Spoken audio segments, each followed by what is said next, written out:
पुढील 3 दिवस पाऊस धुमाकूळ घालणार या जिल्ह्यांना रेड अलर्ट। तुम्हाला पावसाच्या अचूक आणि विश्वसनीय बातम्या पाहायच्या असतील आणि तुम्ही अजूनही महाराष्ट्र माझाला सबस्क्राइब केलं नसेल तर आत्ता सबस्क्राइब करा।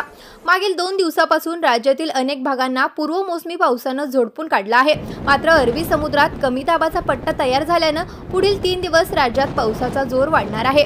हवामान विभागानं काही जिल्ह्यांना रेड अलर्ट जारी केलाय।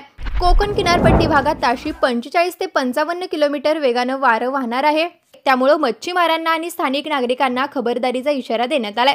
2 दिवसापासून पूर्व मोसमी पावसानं दमदार हजेरी लावली। कोकणासह राज्याच्या अनेक भागांना तर अक्षरशः झोडपून काढले। पुणे आणि मुंबईत ही पावसानं थैमान घातलं आहे। मात्र गुरुवारपासून आणखी 3 दिवस पावसाचा जोर वाढणार असल्याचा अंदाज हवामान विभागानं वर्तवला आहे। कोकण किनारपट्टी आणि अरबी समुद्राजवळ कमी दाबाचा पट्टा तयार होत आहे। त्याचा परिणाम मुंबईसह संपूर्ण महाराष्ट्रात दिसून येत आहे।